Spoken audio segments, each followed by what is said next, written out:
Assalamualaikum. Hello everyone.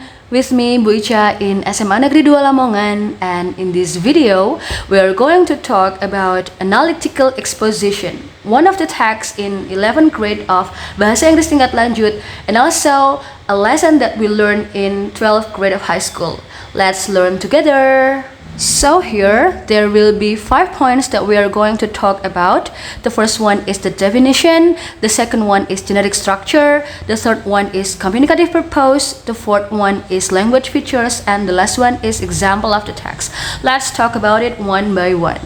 Okay, so what is the definition of analytical exposition text? It is a text which elaborates the writer's perspective about an issue. It aims to persuade readers and tell them that the topic is significantly important. And then, what is the communicative purpose of the text? Like I said in the previous statement, that this text is aimed to persuade the reader that the issue is an important matter. Oke, jadi di dalam sebuah teks analytical exposition, isinya itu adalah mengelaborasi perspektif penulis terhadap sebuah isu. Dan tujuan dari teks ini itu adalah to persuade, untuk meyakinkan pembaca bahwa memang isu tersebut itu memang penting untuk dibahas. Dan biasanya di dalam teks ini itu penulis hanya menuliskan satu sudut pandangnya dia aja yang menurut dia penting. Ketika dia setuju terhadap isu yang akan dia bahas, maka dia harus menyatakan argumen-argumen yang nantinya akan support his perspective. Atau di sisi lain, ketika dia tidak setuju terhadap sebuah isu, terhadap sebuah kebijakan atau apapun yang dibahas, maka argumentasinya juga harus mendukung kenapa dia tidak setuju terhadap isu tersebut. Jadi secara singkatnya, hanya terdapat satu perspektif atau satu sudut pandang penulis terhadap isu yang akan dibahas. Apakah dia pro terhadap isu itu, ataukah sebaliknya dia kontra terhadap isu tersebut. Jadi hanya satu perspektif yang akan diangkat di dalam teks ini. Okay students, hopefully you can understand my explanation about what analytical exposition is. And now we are moving to the genetic structure of the text.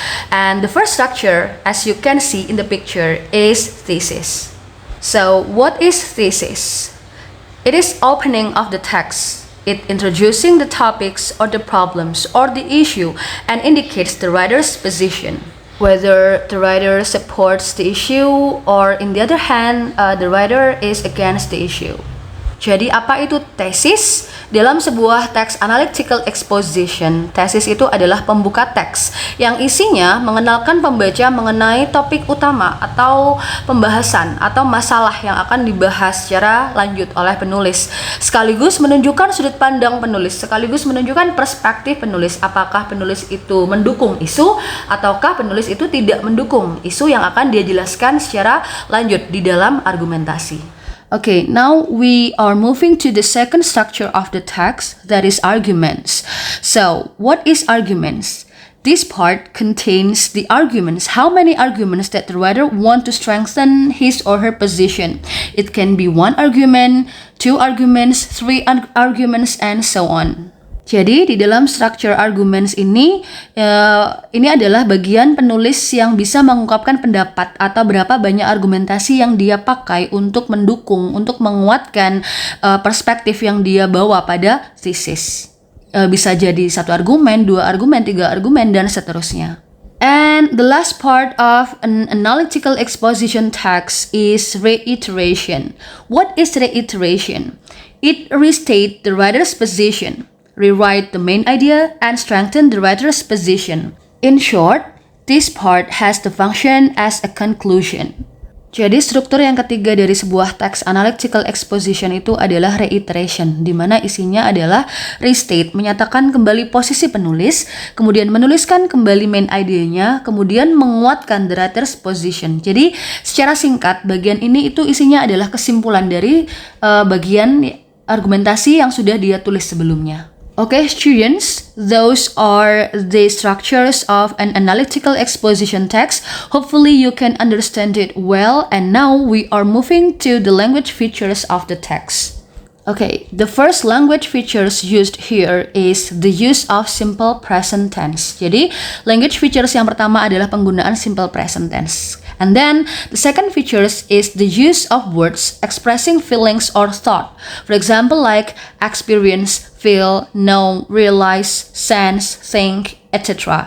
Yang kedua adalah penggunaan kata-kata yang mengekspresikan perasaan atau pemikiran. Contohnya mengalami, merasakan, berpikir, know, tahu, menyadari, dan lain-lain. Dan yang ketiga, and the third features is the use of conjunctions. And the frequently used conjunctions in analytical exposition texts are, the first one is conjunction adding information. For example, and, moreover, in addition, also.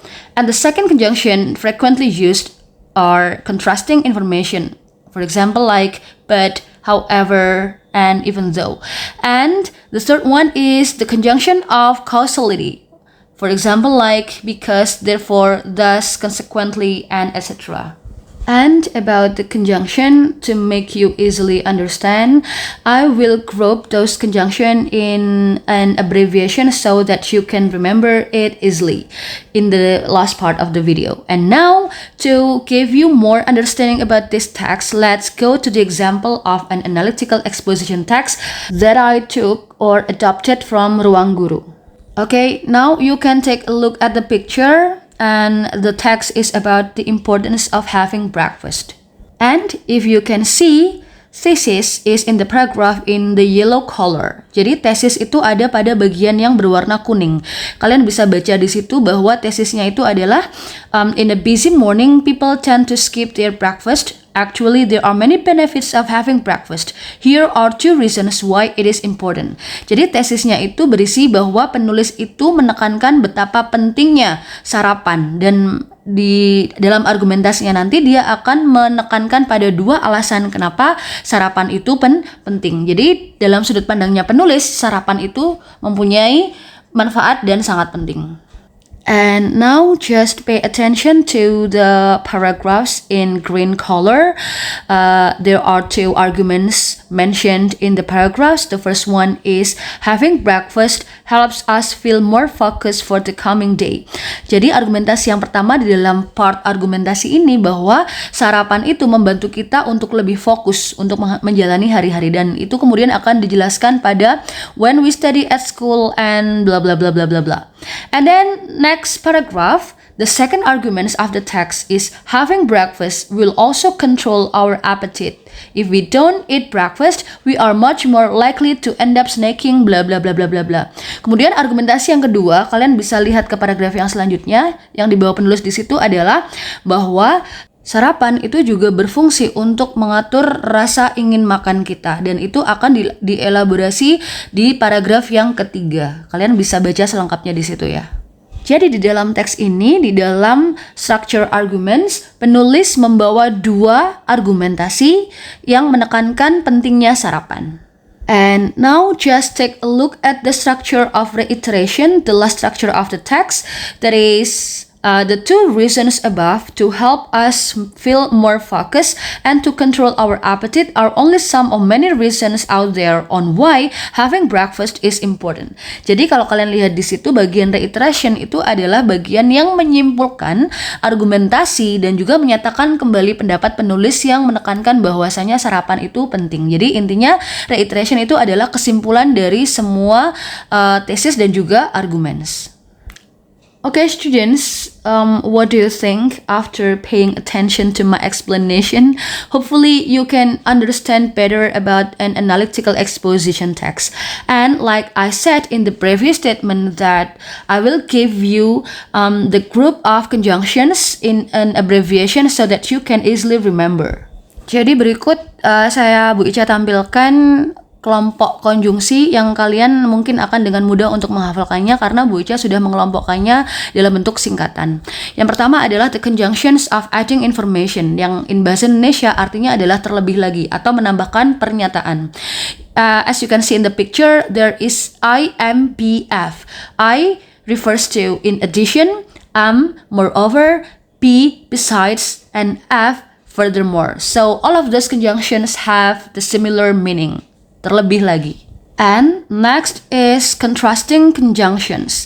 In bahasa Indonesia, it has the meaning tetapi. As you can see in the picture, there is SBY oh no ya. Jadi Bu Ica mengucapkannya dalam bahasa Indonesia aja. SBY oh no. Apa aja SBY oh no?